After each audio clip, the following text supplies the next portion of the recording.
दोस्तों, साल 2023 का दूसरा चंद्र ग्रहण 28 अक्टूबर 2023 दिन शनिवार को लगने जा रहा है। यह ग्रहण बहुत ही ज्यादा अद्भुत होने वाला है। इस ग्रहण के दौरान 3 ऐसे खास संयोग बनने वाले हैं जो कि लगभग 175 सालों के पश्चात बन रहे हैं। तो आखिर कौन से ऐसे खास संयोग है और ग्रहण के दौरान आपको कौन कौन सी सावधानियां रखनी है? ग्रहण कौन से नक्षत्र में पड़ रहा है? इसके साथ ही हम लोग ग्रहण का सही समय और सूतक काल क्या होगा, इन सभी के विषय विस्तार से बात करेंगे। लेकिन उससे पहले यदि आप लोग इस चैनल पर नए हैं तो चैनल को सब्सक्राइब करें और वीडियो को भी लाइक करें। दोस्तों, वैज्ञानिकों के अनुसार चंद्र ग्रहण उस स्थिति को कहा जाता है जब चंद्रमा और सूर्य के बीच धरती आ जाती है और ये तीनों एक ही रेखा में होते हैं। ऐसी स्थिति प्रायः पूर्णिमा के दिन ही पड़ती है। तीनों एक ही रेखा में होने की वजह से सूर्य का प्रकाश चंद्रमा तक नहीं पहुंच पाता, बल्कि धरती के द्वारा चंद्र को ढक लिया जाता है। वहीं पर शास्त्रों के अनुसार चंद्र ग्रहण को बहुत ही अशुभ बताया गया है। माना जाता है इस समय चंद्र कमजोर बढ़ जाता है और इस समय के दौरान नकारात्मकता बढ़ जाती है। ऐसे में चंद्र ग्रहण के समय में सभी प्रकार के शुभ कार्य वर्जित माने गए हैं। ऐसे में दोस्तों, चंद्र ग्रहण का समय आपको जरूर जानना चाहिए। दोस्तों, साल 2023 का दूसरा चंद्र ग्रहण आश्विन मास की पूर्णिमा तिथि पर 28 अक्टूबर 2023 दिन को लगेगा।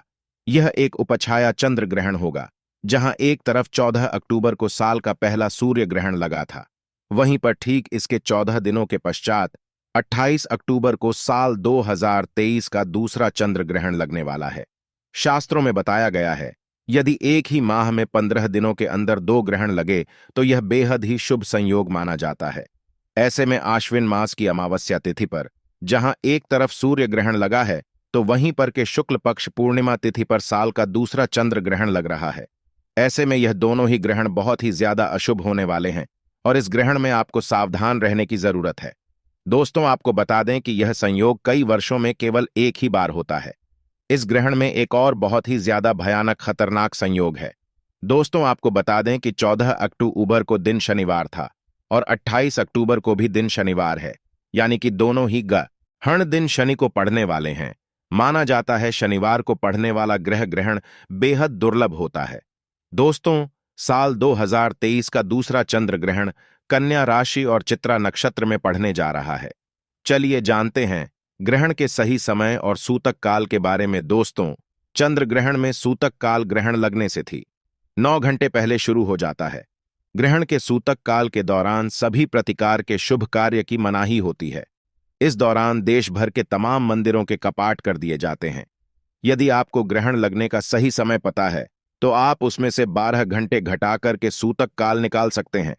चलिए अब जानते हैं यह ग्रहण कौन कौन से देशों में दिखाई देगा।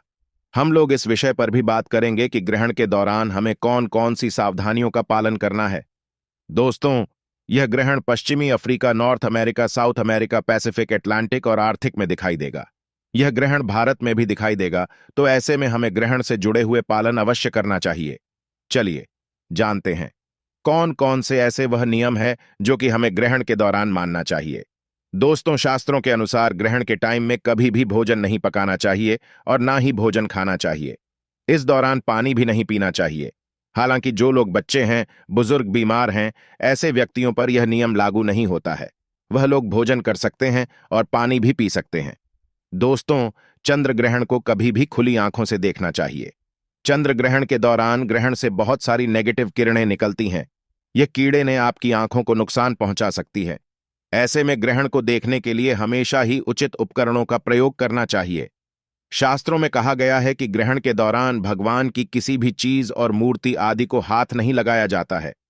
ऐसे में तुलसी के पौधे को भी छूना मना होता है। कहते हैं कि सूतक से पहले ही तुलसी के पत्ते तोड़ने, सूतक से ग्रहण समाप्त होने तुलसी के पौधे को हाथ भी न लगाएं। चंद्र ग्रहण के दौरान खाने पीने की चीजों में तुलसी का पत्ता रख देने से उस पर ग्रहण का प्रभाव नहीं पड़ता। ग्रहण के सूतक शुरू होने से पहले लोगों को खाने पीने की चीजों में खासकर अचार, मुरब्बा, दूध, दही और अन्य खाद्य पदार्थों में तुलसी का पत्ता रख देना चाहिए। ऐसा करने से खाने की चीजों पर ग्रहण का प्रभाव नहीं पड़ता। ग्रहण समाप्त होने के पश्चात तुलसी की पत्तियों को भोजन से निकालकर ही भोजन ग्रहण करना चाहिए। दोस्तों, ग्रहण के टाइम में हमें कभी भी किसी सुनसान जगह पर नहीं जाना चाहिए। माना जाता है। चंद्र ग्रहण के टाइम में ऐसी जगहों पर नेगेटिव शक्तियां जैसे कि भूत प्रेत चुड़ैल एवं काली शक्तियों का वास होता।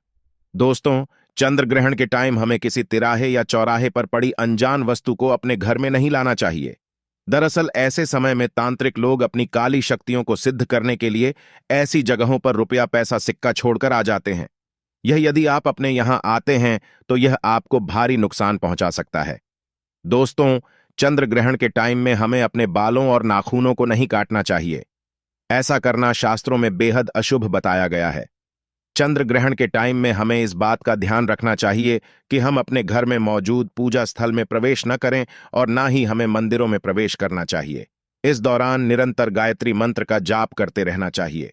दोस्तों, चंद्र ग्रहण के दौरान किसी भी धारदार अथवा नुकीली वस्तु जैसे कि चाकू, कैंची या फिर सुई जैसे का प्रयोग नहीं करना चाहिए। इस दौरान कपड़ा काटने या सिलने के लिए सूर्य और कैंची का प्रयोग नहीं करना चाहिए। इस दौरान फलों को काटने के लिए या फिर सब्जियों को काटने के लिए चाकू का प्रयोग नहीं करना चाहिए। तो दोस्तों, ये सब कुछ ऐसे नियम है जो कि हमें ग्रहण के समय मानना चाहिए। दोस्तों, चंद्र ग्रहण समाप्त होने के पश्चात हमें पानी में गंगा जल मिलाकर के स्नान करना चाहिए। इसके साथ ही हमें अपने घरों में भी गंगा जल का छिड़काव करना चाहिए। यदि दिन का समय है तो भगवान चंद्र को स्नान करने के पश्चात जल अर्पित करना चाहिए। दोस्तों, क्योंकि यह ग्रहण शनिवार को लग रहा है तो ऐसे में इस ग्रहण में दान का महत्व बहुत ही ज्यादा बढ़ जाता है। ग्रहण के पश्चात आपको काली वस्तुओं का दान करना चाहिए, जैसे कि काला कंबल, काला जूता या फिर कोई भी काला वस्त्र दान में दे सकते हैं। ऐसा करने से ग्रहण का दुष्प्रभाव आपके ऊपर कम होगा। दोस्तों, साल 2023 का दूसरा चंद्र ग्रहण 28 अक्टूबर को रात 11:33 से शुरू हो जाएगा और यह ग्रहण लगभग 5 घंटे तक चलेगा।